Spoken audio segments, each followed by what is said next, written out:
ಅಂಥ ಒಂದು ಹಿನ್ನೆಲೆಯಿಂದ ಬಂದಂತಹ ವ್ಯಾಸ ಮಹರ್ಷಿ ಹೇಗೆ ಬ್ರಾಹ್ಮಣಶಾಹಿಯನ್ನು ಇಲ್ಲಿ ಅಡ್ವೊಕೇಟ್ ಮಾಡಲಿಕ್ಕೆ ಸಾಧ್ಯ? ಪ್ರತ್ಯೇಕ ಗುಂಪುಗಳು ಮನುಷ್ಯರಲ್ಲಿ ಬೇರೆ ಬೇರೆ ಥರದಲ್ಲಿ ಇರುತ್ತೆ. ಮಹಾಭಾರತ ಕಾಲದಲ್ಲಿ ತಾರತಮ್ಯ ಕಾಣಸಿಗೋದಿಲ್ಲ. ಕಣ್ಣು ಬಿಟ್ಟು ಹೀಗೆ ನೋಡ್ತಾನೆ ಒಂದು ಪಕ್ಷಿ ಸತ್ತು ಬಿದ್ದುಬಿಡುತ್ತೆ, ಅಂಥ ಶಕ್ತಿವಂತ ಅವನು. ಅವನಿಗೊಬ್ಬ ಮಾಂಸ ವ್ಯಾಪಾರಿ ದಾರಿ ತಪ್ಪಿದೆಯಾ ಅಂತ ಹೇಳ್ತಾನೆ. ಗುಂಪುಗಳಿರಲಿಲ್ಲ ಅಂತಲ್ಲ, ಒಂದು ಗ್ರಂಥವಾಗಿ ಆರಂಭದಿಂದ ತುದಿಯವರೆಗೆ ಯಾರೊಬ್ಬರು ಬರೆದಿಟ್ಟಿದ್ದಲ್ಲ. ಅಪೌರುಷೇಯ ಅಂದರೆ ಏನು, ಈ ಮಂತ್ರ ಯಾವ ಉಚ್ಚಾರಣೆ ಕ್ರಮದಲ್ಲಿದೆ ಅಂತ ನೋಡಿ ಅದನ್ನು ಪ್ರತ್ಯೇಕಿಸಿ ಕೊಟ್ಟರು ಅವರು. ಮಹಾಭಾರತದ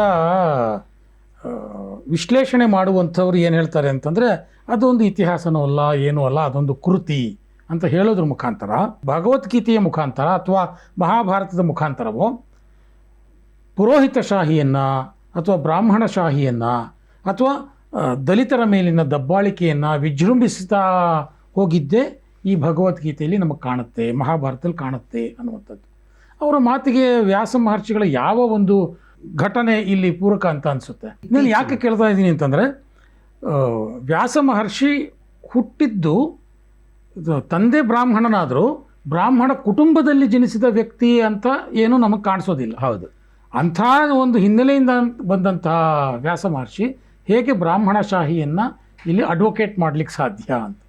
ಮೊದಲನೇದಾಗಿ ಮಹಾಭಾರತದಲ್ಲಿ ಆ ಥರ ಒಂದು ಬ್ರಾಹ್ಮಣಶಾಹಿ ಪುರೋಹಿತಶಾಹಿ ಅನ್ನೋ ಅಂಶಗಳಿಲ್ಲ.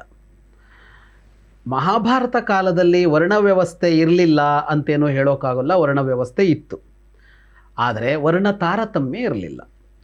ಪ್ರತ್ಯೇಕ ಗುಂಪುಗಳಿದ್ದವು. ಪ್ರತ್ಯೇಕ ಗುಂಪುಗಳು ಮನುಷ್ಯರಲ್ಲಿ ಬೇರೆ ಬೇರೆ ಥರದಲ್ಲಿ ಇರುತ್ತೆ. ಹುಟ್ಟಿನಿಂದಾಗಿ ಇದ್ದರೆ ಅದನ್ನು ವರ್ಣ ಅಥವಾ ಜಾತಿ ಅನ್ನೋ ಥರದಲ್ಲಿ ಕರಿತೀವಿ. ಈ ರಾಜ್ಯದವನು ಆ ರಾಜ್ಯದವನು ಬೇರೆ ಬೇರೆ ಅನ್ನೋ ಥರದಲ್ಲಿ ಮನುಷ್ಯರಲ್ಲಿ ಗುಂಪು ಬರುತ್ತೆ. ಗಂಡು ಹೆಣ್ಣು ಅನ್ನೋ ಥರದಲ್ಲಿ ಗುಂಪು ಬರುತ್ತೆ. ಯುದ್ಧ ಮಾಡುವವನು ಯುದ್ಧ ಮಾಡದವನು ಅಂತ ತಗೊಂಡ್ರೆ ಅದರಲ್ಲೇ ಬೇರೆ ಬರುತ್ತೆ. ಅಲ್ಲಿ ಮತ್ತೆ ಜಾತಿ ಹೋಗ್ಬಿಡುತ್ತೆ. ಉದಾಹರಣೆಗೀಗ ಯುದ್ಧ ಮಾಡುವವನು ಅಂತ ತಗೊಂಡಾಗ ದುರ್ಯೋಧನ ಯುಧಿಷ್ಠಿರ ಎಲ್ಲರ ಜೊತೆಗೆ ದ್ರೋಣ ಅಶ್ವತ್ಥಾಮ ಕೃಪರು ಬರ್ತಾರೆ. ಹೌದು. ಆದರೆ ಅಲ್ಲೇ ಬರುವ ವ್ಯಾಸ ಅನ್ನೋ ಅಥವಾ ಧೌಮ್ಯ ಅಂತ ಪಾಂಡವರ ಪುರೋಹಿತರಿದ್ರು. ಈ ಥರ ಬ್ರಾಹ್ಮಣರ ಕಾಣಿಸ್ಕೊಳ್ತಾರೆ ಅಲ್ಲಿ. ಇವರೆಲ್ಲ ಯುದ್ಧ ಮಾಡುವ ಗುಂಪಿಗೆ ಸೇರ್ತಾರಾ? ಇಲ್ಲ.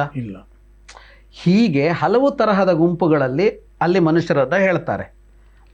ಅದರಲ್ಲಿ ಈ ವರ್ಣದ ವ್ಯವಸ್ಥೆಯಲ್ಲೂ ಹೇಳ್ತಾರೆ. ಆದರೆ ಇವುಗಳು ಬೇರೆ, ತಾರತಮ್ಯ ಬೇರೆ. ಮಹಾಭಾರತ ಈಗ ಈ ಬ್ರಾಹ್ಮಣಶಾಹಿ ಪುರೋಹಿತಶಾಹಿ ಅನ್ನೋದು ಎಲ್ಲಿ ಹುಟ್ಟುಕೊಳ್ಳುತ್ತೆ? ತಾರತಮ್ಯ ಬಂದಾಗ ಇವುಗಳೆಲ್ಲ ಹುಟ್ಟುಕೊಳ್ಳುತ್ತೆ. ತಾರತಮ್ಯ ಬಂದಾಗ. ಮಹಾಭಾರತ ಕಾಲದಲ್ಲಿ ತಾರತಮ್ಯ ಕಾಣಸಿಗೋದಿಲ್ಲ ಅಂತ. ಎಲ್ಲಿ ಕಾಣಸಿಗೋದಿಲ್ಲ, ಯಾಕೆ ಕಾಣಸಿಗೋದಿಲ್ಲ ಅಂತ ಅಂದರೆ, ನಾವು ಅಲ್ಲಿರುವ ಎಲ್ಲ ವ್ಯಕ್ತಿಗಳನ್ನು ಗಮನಿಸ್ತಾ ಹೋಗಬೇಕು. ಯಾರೆಲ್ಲ ಪ್ರಮುಖರು ಮಹಾಭಾರತದಲ್ಲಿ? ಮಹಾಭಾರತ ಇವರನ್ನು ಶ್ರೇಷ್ಠರು ಅಂತ ಯಾರನ್ನೆಲ್ಲ ಕರೆದಿದೆ ಅಂತ ಅಂದರೆ, ಈಗ ಪಾಂಡವರನ್ನು ಶ್ರೇಷ್ಠರು ಅಂತ ಕರೆದಿದೆ, ಭೀಷ್ಮನನ್ನು ಕರೆದಿದೆ, ದ್ರೋಣರನ್ನು ಕರೆದಿದೆ, ಕೃಪರನ್ನು ಕರೆದಿದೆ, ಸಂಜಯನನ್ನು ಕರೆದಿದೆ, ವಿದುರನನ್ನು ಕರೆದಿದೆ, ಕರ್ಣನನ್ನೂ ಕರೆದಿದೆ. ಆಗಲಿ, ಕರ್ಣನ ಬಗ್ಗೆ ಆದರೂ ಒಂದಿಷ್ಟು ಆಕ್ಷೇಪಗಳಿರ್ಬೋದು. ಸಂಜಯನ ಬಗ್ಗೆ ಒಂದು ಆಕ್ಷೇಪ ಇಲ್ವಲ್ಲ ಇಡೀ ಮಹಾಭಾರತದಲ್ಲಿ. ಅವನು ಯಾರು ಅಂದರೆ ಸೂತ ಜಾತಿ. ಸೂತ ಅಂತ ಅಂದರೆ ಶೂದ್ರ ವಿಭಾಗಕ್ಕೆ ಸೇರ್ತಾನೆ. ಆದರೆ ಸಂಜಯನಿಗಿರುವ ಮಹತ್ವ ಎಷ್ಟು ಮಹಾಭಾರತದಲ್ಲಿ? ದಿವ್ಯ ದೃಷ್ಟಿ ಸಿಗತ್ತೆ ಅವನಿಗೆ. ಎಲ್ಲ ಮಹಾಭಾರತವನ್ನು ಯಾರೂ ನೋಡಿಲ್ಲ, ಅವನು ನೋಡಿದಾನೆ. ವಿರಕ್ತನಾಗಿ ಯೋಗಿಯಾಗಿ ಅವನು ಬದುಕು ಮುಗಿಯತ್ತೆ ಸಂಜಯನದ್ದು. ಅವನು ಧೃತರಾಷ್ಟ್ರನಿಗೆ ಮುಖ್ಯ ಸಲಹೆಗಾರ. ಇನ್ನು ಕರ್ಣನ ತಂದೆ ಅಧಿರಥ ದೊಡ್ಡ ಶ್ರೀಮಂತ. ಧೃತರಾಷ್ಟ್ರನಿಗೆ ಗೆಳೆಯ ಅಂತ ಅವನನ್ನು ಕರೆದಿದ್ದಾರೆ. ಧೃತರಾಷ್ಟ್ರನ ಸಾರಥಿ ಅಲ್ಲ ಅವನು, ಧೃತರಾಷ್ಟ್ರನ ಗೆಳೆಯ. ಅವನ ಮಗ ಕರ್ಣನನ್ನ ಅಂಗರಾಜ್ಯಕ್ಕೆ ಅಧಿಪತಿ ಮಾಡಿದ್ದಾರೆ. 3-4 ನಿಷಾದ ರಾಜ್ಯಗಳ ಉಲ್ಲೇಖ ಬರುತ್ತೆ. ಬೇರೆ ಬೇರೆ ತರಹದ ಗುಂಪುಗಳು, ಮ್ಲೇಚ್ಛ, ಯವನ, ಹಲವು ತರಹದ ಗುಂಪುಗಳ ಉಲ್ಲೇಖ ಬರುತ್ತೆ. ಅವರೆಲ್ಲ ಸಾಮ್ರಾಟರು, ರಾಜರು.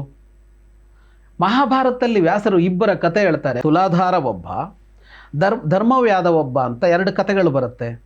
ಧರ್ಮವ್ಯಾಧ ಅನ್ನೋನು ಬೇಡರ ಜನಾಂಗಕ್ಕೆ ಸೇರಿದವನು. ಅಂದರೆ ಏಕಲವ್ಯ ಯಾವ ಜನಾಂಗಕ್ಕೆ ಸೇರ್ತಾನೋ ಅದೇ ಜನಾಂಗಕ್ಕೆ ಸೇರ್ತಾನೆ ಅವನು ಕೌಶಿಕ ಅನ್ನುವ ತಪಸ್ವಿಯಾದ ವೇದಾಧ್ಯಯನ ಮಾಡಿದ ಬ್ರಾಹ್ಮಣನಿಗೆ ಉಪದೇಶ ಮಾಡ್ತಾನೆ ಅನ್ನೋ ಕಥೆಯನ್ನು ವ್ಯಾಸರೇ ಹೇಳ್ತಾರೆ. ಅವನ ಉಪದೇಶವನ್ನು ಅಧ್ಯಾಯಗಳಲ್ಲಿ ವರ್ಣಿಸ್ತಾರೆ. ಯಾವುದು ಧರ್ಮ ಹೇಗೆ ನಡಿಬೇಕು ಅಂತ ಉಪದೇಶ ಮಾಡ್ತಾನೆ ಧರ್ಮವ್ಯಾಧ. ಅವನ ಬಳಿಗೆ ಹೋಗಿ ಕಲಿತಾನೆ ಕೌಶಿಕ. ಆ ಧರ್ಮವ್ಯಾಧನಿಗೆ ಅವನು ಕುಳಿತಲ್ಲಿಯೇ ಎಲ್ಲಿ ಏನು ನಡೆಯುತ್ತೆ ಅನ್ನೋದು ಗೊತ್ತಾಗತ್ತೆ ಅಂತ ಹೇಳ್ತಾರೆ ವ್ಯಾಸರು. ಅಂತ ಶಕ್ತಿ ಇತ್ತು ಅಂತ. ಅವನೇನು ಕೆಲಸ ಮಾಡ್ತಾ ಇದ್ದ ಅಂದರೆ ಅವನು ತಪಸ್ವಿನ ಋಷಿಯಾಗಿದ್ದ ಧರ್ಮವ್ಯಾಧ ಅಂದರೆ ಇಲ್ಲ, ಮಾಂಸ ವ್ಯಾಪಾರ ಮಾಡ್ತಾ ಇದ್ದ ಅವನು. ಮಾಂಸ ವ್ಯಾಪಾರ ಅಂದರೆ ಕುಳಿತು ಕತ್ತರಿಸಿ ಮಾರ್ತಾ ಇದ್ದ ಅವನು ಅಂತ ಹೇಳ್ತಾರೆ. ಅವನು ದೊಡ್ಡ ಜ್ಞಾನಿ ಅಂತ ವ್ಯಾಸರು ಹೇಳ್ತಾರೆ. ಇದು ಹೇಗೆ ಬ್ರಾಹ್ಮಣಶಾಹಿ ಆಗತ್ತೆ? ಜಾಜಲಿ ಅನ್ನುವ ಒಬ್ಬ ಬ್ರಾಹ್ಮಣನಿಗೆ ತುಲಾಧಾರ ಅಂತ ಒಬ್ಬ ವ್ಯಾಪಾರಿ ಪಾಠ ಮಾಡ್ದ ಅಂತ ಇನ್ನೊಂದು ಕಥೆ ಹೇಳ್ತಾರೆ ಇದೇ ವ್ಯಾಸರು ಮಹಾಭಾರತದಲ್ಲಿ. ಧರ್ಮವ್ಯಾಧನ ತರಹನೇ ಒಬ್ಬ ವ್ಯಾಪಾರಿ ಅವನು. ಆದರೆ ಅವನು ಪಾಠ ಮಾಡ್ತಾನೆ, ಯಾವುದು ಸರಿ ಯಾವುದು ತಪ್ಪು, ನೀನೆಲ್ಲಿ ತಪ್ಪು ಮಾಡಿದೀಯಾ ಅಂತ ಹೇಳ್ತಾನೆ. ಈ ಕೌಶಿಕನಿಗೆ ಧರ್ಮವ್ಯಾಧ ಹೇಳ್ತಾನೆ, ನೀನು ತಪಸ್ವಿ ಹೌದು, ವೇದಾಧ್ಯಯನ ಮಾಡಿದವನು ಹೌದು, ಜ್ಞಾನಿ ಹೌದು, ಆದರೆ ನೀನು ತಪಸ್ಸಿನ ಹಿಂದೆ ಹೊರಟು ಹೋಗಿದೀಯಾ, ಮನೆಗೆ ಹೋಗಿ ನೋಡು, ನಿನ್ನ ವೃದ್ಧ ತಂದೆ ತಾಯಿಗಳಿಗೆ ಯಾರು ನೋಡ್ಕೊಳ್ಳೋರಿಲ್ಲ, ಕಣ್ಣು ಕಾಣ್ತಾ ಇಲ್ಲ ಅವರಿಗೆ ಇವತ್ತು, ಅವರು ಸೇವೆ ಮಾಡೋದನ್ನು ಬಿಟ್ಟಿದೀಯಾ, ಕರ್ತವ್ಯ ಲೋಪ ಅಂತ ಒಬ್ಬ ತಪಸ್ವಿ ಆದವನಿಗೆ ಹೇಳ್ತಾನೆ ಕೌಶಿಕನಿಗೆ. ಅವನು ಎಂಥವನು ಅಂದರೆ ಕೌಶಿಕ ಕಣ್ಣು ಬಿಟ್ಟು ಹೀಗೆ ನೋಡ್ತಾನೆ, ಒಂದು ಪಕ್ಷಿ ಸತ್ತು ಬಿದ್ದುಬಿಡುತ್ತೆ, ಅಂಥ ಶಕ್ತಿವಂತ ಅವನು. ಅವನಿಗೊಬ್ಬ ಮಾಂಸ ವ್ಯಾಪಾರಿ ದಾರಿ ತಪ್ಪಿದೀಯಾ ಅಂತ ಹೇಳ್ತಾನೆ. ಅವನು ಹೇಳ್ದಂತೆ ಅವನು ನಡ್ಕೋತಾನೆ ಕೌಶಿಕ, ಹೋಗಿ ತಂದೆ ತಾಯಿ ಸೇವೆ ಆರಂಭ ಮಾಡ್ತಾನೆ. ಇದನ್ನು ವ್ಯಾಸರು ಮಹಾಭಾರತದಲ್ಲಿ ಬರೀತಾರೆ. ಹಾಗಾಗಿ ನೀವು ವ್ಯಾಸರನ್ನು ಎಲ್ಲಿ ನಿಲ್ಲಿಸಬೇಕು ನಾವು ಹಾಗಿದ್ರೆ ಅಂತ. ಹಾಗಾಗಿ ಅಲ್ಲಿ ಈ ತರಹ ಬ್ರಾಹ್ಮಣಶಾಹಿಯಾದ ಧೋರಣೆಗಳೆಲ್ಲ ಇರಲಿಲ್ಲ ಮಹಾಭಾರತದಲ್ಲಿ. ಗುಂಪುಗಳಿರಲಿಲ್ಲ ಅಂತಲ್ಲ, ಅವರವರು ಆಯಾಯ ವೃತ್ತಿಗಳನ್ನೋ ಇನ್ನೊಂದನೋ ಏನೋ ಮಾಡ್ತಾ ಇದ್ರು, ಅದೆಲ್ಲವೂ ಇತ್ತು. ಮತ್ತು ಅವರುಗಳಿಗೆ ಎಲ್ಲರಿಗೂ ಸ್ಥಾನಮಾನಗಳೂ ಇದ್ದವು. ಅವರೆಲ್ಲ ಶ್ರೀಮಂತರಾಗ್ಬೋದಾಗಿತ್ತು, ಅವ್ರು ಆಸ್ತಿವಂತರಾಗ್ಬೋದಾಗಿತ್ತು, ಅವರಿಗೆ ಅಧಿಕಾರಗಳಿರ್ತಾ ಇತ್ತು, ಅರಮನೆಗಳಲ್ಲಿ ಅವರಿಗೆ ಅಧಿಕಾರಗಳಿರ್ತಾ ಇತ್ತು, ಅವ್ರು ಮಂತ್ರಿ ಆಗ್ಬೋದಾಗಿತ್ತು, ಯಾರು ಬೇಕಿದ್ರು ಅನ್ನೋ ತರಹದ್ದನ್ನೆಲ್ಲ ವ್ಯಾಸರು ಮಹಾಭಾರತದಲ್ಲಿ ಘಟನೆಗಳು, ವ್ಯಕ್ತಿಗಳು, ಮಾತುಗಳ ಮೂಲಕ ಹಲವು ಸಲ ತೋರಿಸ್ತಾರೆ. ಹಾಗಾಗಿ ವ್ಯಾಸರು ಯಾವುದೇ ಒಂದು ನಾವು ಇವತ್ತು ಹೇಳ್ತಾ ಇರುವ ಯಾವುದೇ ಒಂದು ಪಂಗಡವನ್ನು ಎತ್ತಿ ಹಿಡಿಯುವಂಥ ಕಾರ್ಯಗಳನ್ನೆಲ್ಲ ಖಂಡಿತವಾಗಿಯೂ ಮಾಡಿಲ್ಲ. ವ್ಯಾಸ ಮಹರ್ಷಿಗಳು ಅಂತ ಅಂದ ತಕ್ಷಣ ಅದ್ರ ಜೊತೆಗೆ ಬರುವಂಥದ್ದು ವೇದವ್ಯಾಸರು ಅನ್ನುವಂಥ ಪದ. ವೇದ ಅನ್ನುವಂಥ ಪದ ವ್ಯಾಸರ ಜೊತೆನೇ ಜೋಡಿಸ್ಕೊಂಡಿದೆ. ಅಂದರೆ ವೇದಗಳನ್ನು ನಮಗೆ ಕೊಟ್ಟವರು ವ್ಯಾಸರು ಅಂತ, ಅಂದರೆ ಒದಗಿಸಿ ಕೊಟ್ಟವರು ಅನ್ನೋ ಅರ್ಥದಲ್ಲಿ, ಅಥವಾ ಸಂಪಾದಿಸಿ ಕೊಟ್ಟವರು ಅಂತ. ಅದು ಹೇಗೆ ಸಾಧ್ಯ ಆಯಿತು? ಏನು ವೇದಗಳ ವಿಚಾರದಲ್ಲಿ ವ್ಯಾಸ ಮಹರ್ಷಿಗಳು ಮಾಡಿದ ಕೆಲಸ ಏನು? ವೇದಗಳ ವಿಷಯದಲ್ಲಿ ವ್ಯಾಸರು ಮಾಡಿದ್ದು ವೇದವನ್ನು ವಿಭಾಗ ಮಾಡಿದ್ರು, ಬೇರೆ ಬೇರೆ ಮಾಡಿದ್ರು. 4 ವೇದಗಳನ್ನು ಬೇರೆ ಬೇರೆಯಾಗಿ ತೋರಿಸಿಕೊಟ್ರು ಅಂತ ಇರೋದು. ಹಾಗಾಗಿ ವೇದವ್ಯಾಸ ಅಂತ ಕರೀತಾರೆ ಅವರನ್ನು ಅಂತ. ಅದೇನು ಅಂತ ಅಂದರೆ, ಈಗ ವೇದಗಳು ಅಂತ ಅಂದರೆ ಈ ವೇದಗಳು ಏನು ಅನ್ನೋದ್ರ ಬಗ್ಗೆನೇ ಭಾಳ ಸಮಸ್ಯೆ ಇದೆ. ವೇದಗಳು ಅಂದರೆ ಯಾರೋ ಬರೆದಿಟ್ಟಿರೋ ಕೃತಿ ಅನ್ನೋ ಥರದಲ್ಲ ಇವತ್ತು ವ್ಯಾಖ್ಯಾನ ಮಾಡ್ಕೊಂಡು ಹೋಗಿದ್ದಾರೆ. ವೇದ ಕಾಲ ಅಂತೆಲ್ಲ ಕರೀತಾರೆ. ನನಗೆ ವೇದ ಕಾಲ ಅಂತ ಒಂದು ಕಾಲವನ್ನು ಕರೆಯೋದಕ್ಕೆಲ್ಲ ಸಾಧ್ಯ ಇಲ್ಲ ಅಂತಲೇ ಅನಿಸುತ್ತೆ. ವೇದಗಳು ಹೇಗೆ ಅಂದರೆ ಒಂದು ಗ್ರಂಥವಾಗಿ ಆರಂಭದಿಂದ ತುದಿಯವರೆಗೆ ಯಾರೊಬ್ಬರು ಬರೆದಿಟ್ಟಿದ್ದಲ್ಲ ಅದು.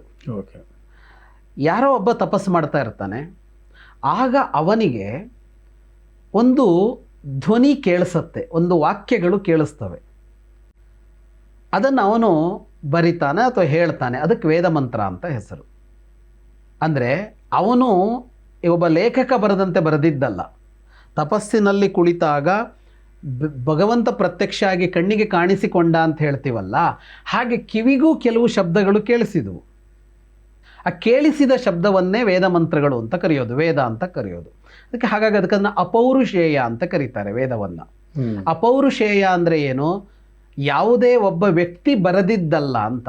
ಪುರುಷ ಬರೆದಿದ್ದಲ್ಲ. ಪುರುಷ ಅಂದರೆ ಗಂಡಸು ಅಂತಲ್ಲ, ಪುರುಷ ಅಂದರೆ ವ್ಯಕ್ತಿ ಅಂತ ಅರ್ಥ. ಹೆಣ್ಣು ಆಗ್ಬೋದು ಗಂಡು ಆಗ್ಬೋದು.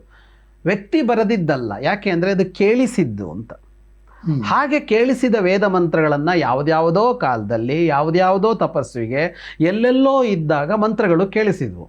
ಆ ಮಂತ್ರಗಳನ್ನು ಅವನು ಶಿಷ್ಯರಿಗೆ ಕಲಿಸಿದ.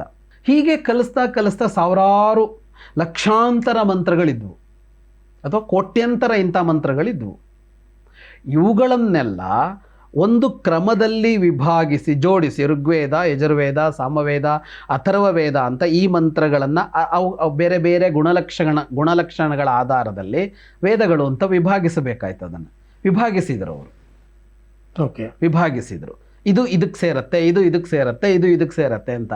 ಹಾಗೆಯೇ ಅಲ್ಲ, ಸುಮ್ಮನೆ ಒಂದು ನಿದರ್ಶನ ಅಂತ ಕೊಡೋದಾದರೆ, ಈಗ ಗದ್ಯ ಇದೆ, ಪದ್ಯ ಇದೆ, ಕವಿತೆ ಇದೆ, ಕಥೆ ಇದೆ, ಪ್ರಬಂಧ ಇದೆ, ಲೇಖನ ಇದೆ, ಪ್ರವಾಸ ಕಥನ ಇದೆ. ಈಗ ಒಂದು ಸಾಹಿತ್ಯದಲ್ಲಿ ಹಲವು ತರಹದ್ದಿರುತ್ತೆ.